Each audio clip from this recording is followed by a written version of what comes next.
Good morning. We are Oelia, beautiful lady. What would you like to talk about today? Good morning. When I'm faced with a difficult problem, I often procrastinate dealing with it for fear I'll fail. It's like I freeze.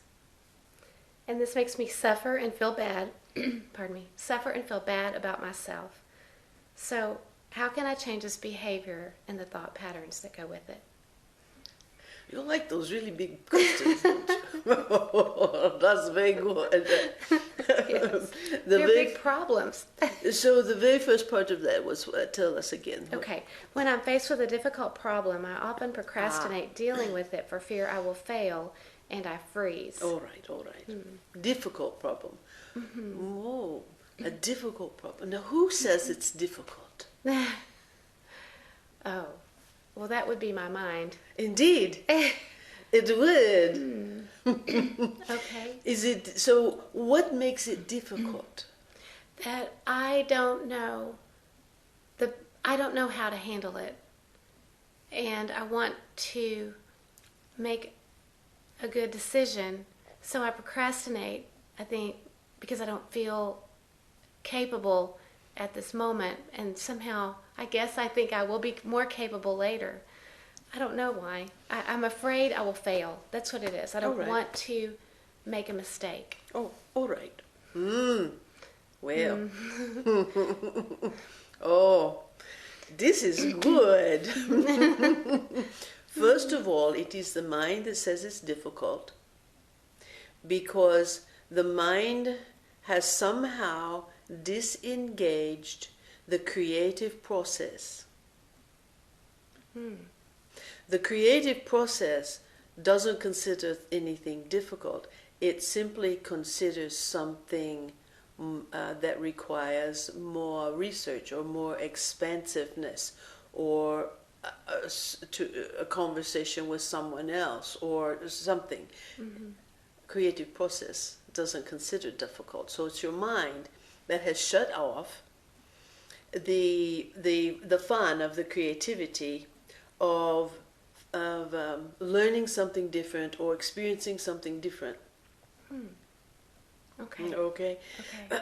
And because it has shut off so many of the options in the creative process, and it does that, it shuts it off with the message of the feeling, the fear of failing. And oh, holy cow, what failing could be, how horrible failing could be. It could be so devastating. It could be life-threatening. It could be awful. And so your mind starts to build instantaneously this massive picture and feeling and images and thoughts of how horrible it's going to be if you fail in this very difficult problem that there's no way to figure it out. That is all the mind does. That is all that it knows.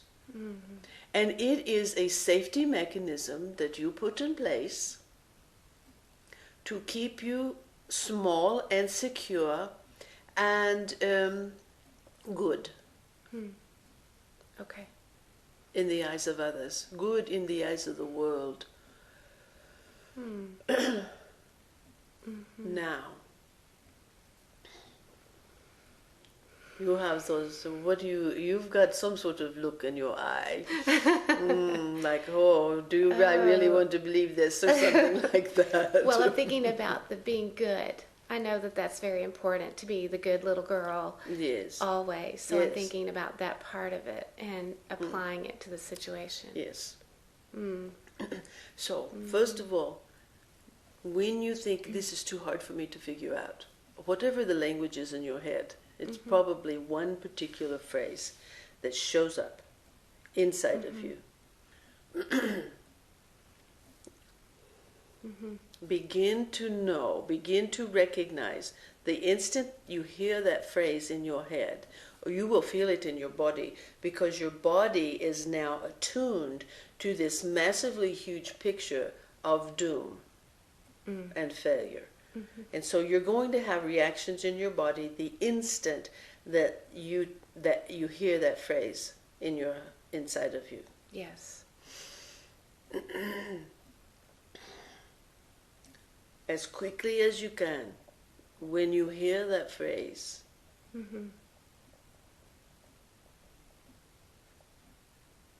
you'll say, who said it's difficult? What makes me think it's so difficult? Really? Are you sure? Like you're talking to someone else. Are you sure? Well, what if it isn't? What if it's, I've just got it made up? That I'm going to fail at it, that it's so difficult I can't possibly even go there because fail at what? In other words, you begin to question the voice in your head that has held you captive for so long. Yes. And then you're talking just like you would a child that's afraid of something and doesn't make any sense. Because this doesn't make any sense. You're obviously an intelligent woman. You're not stupid, okay? So like you're talking to a child that's afraid of something you can't even see. You go, really? Well, what if it's not like that? So you begin to debate with the voice in your head. Well, what if that doesn't apply anymore? Well, what if you made that up 40 years ago and that... Well, I've gone through a lot of things already now in these 40 years, and that just doesn't make any sense anymore. What makes you... You see? Yes. That's brilliant. Yes. Because it's really the truth. Yes. It's like, okay. Oh, okay. All of a sudden it's so trivial. And it was this huge problem. Exactly. Good. I'm glad you have that feeling, because now you will have a different experience. Oh, wow. So now what we want to recommend is that you plan failing at something. So you like to cook, yes? Yes. Okay, we want you to plan failing making something. Oh, my. Like, oh. Okay. Well, you see, you make something that people really love. Yes. So do it for someone so they know. The whole thing that we are suggesting this is because it will be a very effective exercise for you with this voice in your head. And then you will be able to laugh about it. And then it won't have you captive. And then there won't be any charge on it. Wow. So you tell someone, whoever you're going to do this for, you tell them ahead of time, okay, this is what I'm going to do. And it's all because I'm having this dialogue in my head to this part of me that thinks that I'm going to fail, and this horrible, disastrous thing is going to happen if I fail. So I'm going to practice. And I want you to know I'm going to practice. I'm going to make your favorite thing. It's going to be awful. So it's like a game. You say, this is going to be awful, and I want you to come along with me, and I want you to say, I want you to tell me, you know what, it's all right. You'll do it again. It'll be fine. It's all right. It's not a big deal. Okay. So you set it up. Yes. And you have to plan to fail it. Okay. And you will have a marvelous opportunity to completely shift your perception of it. My goodness. Okay. I Good. will. We want to know about it when it happens. Okay. Okay. Amazing. Yes. Because I hate that feeling. And yet, I hate it because I've done it before. Oh, yes. But to go through the exercise and someone know, that is so funny. And I will certainly do it. I will let you know. All right. That's very good. We thank you you so much for your time this morning. It's been quite delightful. Oh, well, it has been for me as well. Very helpful. Thank you. Indeed. You're quite welcome.